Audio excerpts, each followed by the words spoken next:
Parfois, une seule photo, une seule image peut faire toute la différence entre voir le monde ou le perdre de vue.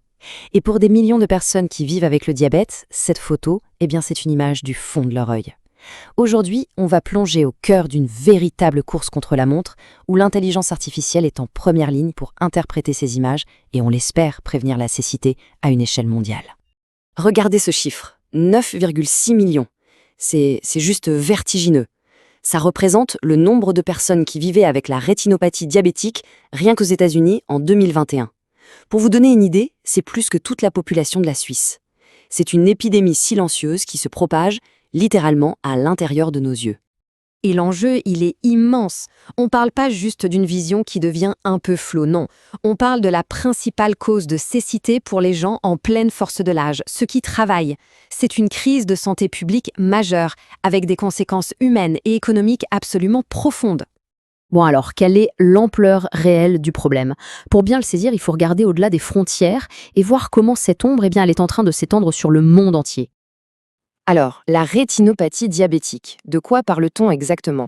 En fait, pour faire simple, le diabète peut abîmer les tout petits vaisseaux sanguins qui se trouvent à l'arrière de l'œil, dans la rétine. Ils peuvent se mettre à fuir, à saigner ou même se boucher, et à la fin, ça affecte la vision. C'est la complication de ce type la plus fréquente. Et cette complication se propage à une vitesse alarmante. On est passé de 103 millions de cas dans le monde en 2020 à une projection de 161 millions d'ici 2045. C'est une augmentation de plus de 50% en à peine un quart de siècle. Le problème ne fait que grandir.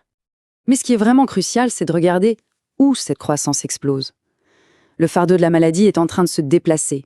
Les plus grosses augmentations, on ne les voit pas dans les pays à haut revenu, mais bien en Asie, en Afrique et au Moyen-Orient. C'est devenu un défi planétaire qui exige des solutions planétaires. Ce qui nous amène à la question centrale. Avec des millions et des millions de cas, comment fait-on pour les détecter assez tôt? Et c'est là qu'on tombe sur un os, un énorme problème logistique, le goulot d'étranglement du dépistage. Sur le papier, le processus a l'air assez simple, non?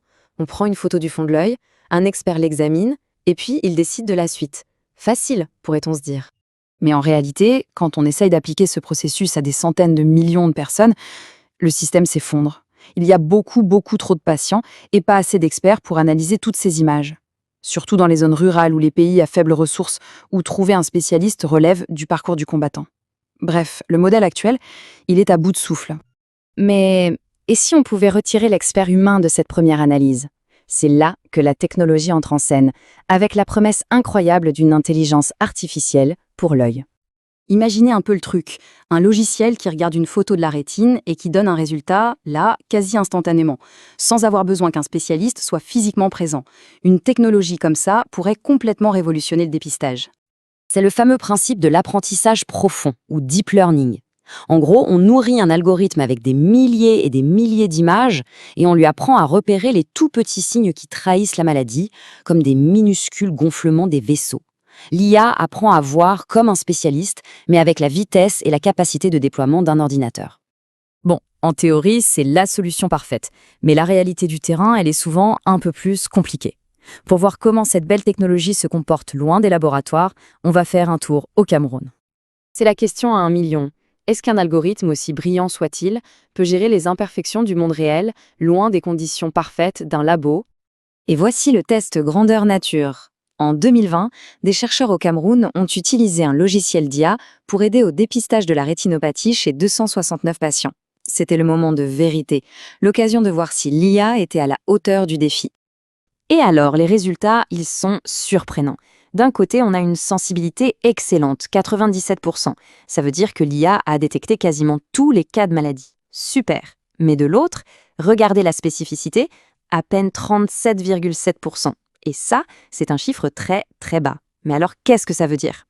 Alors, pour que ce soit bien clair, la sensibilité, c'est comme une alarme incendie qui fonctionne parfaitement. Dès qu'il y a de la fumée, elle sonne. Elle détecte bien le problème. La spécificité, c'est la capacité de cette même alarme à ne pas sonner pour rien.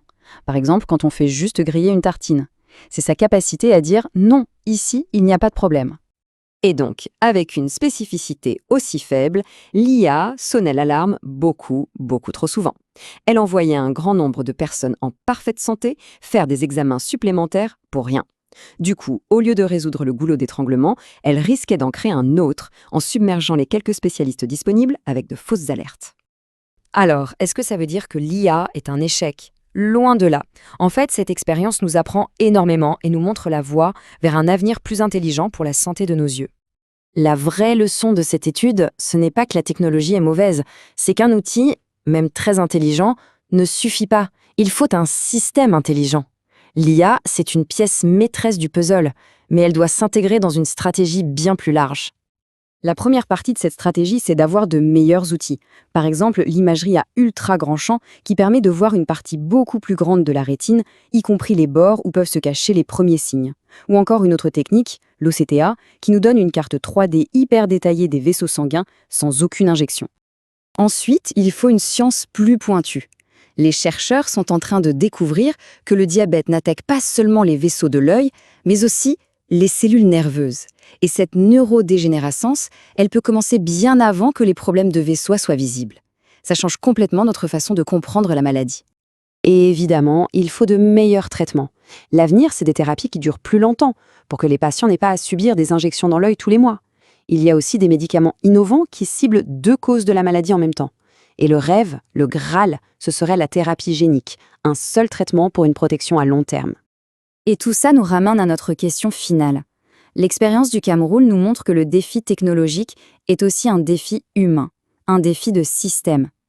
Pour la décennie à venir, la vraie question n'est pas de savoir si on peut créer des outils surpuissants, mais si on peut construire des systèmes de santé assez intelligents pour les utiliser efficacement pour chaque patient où qu'il se trouve dans le monde.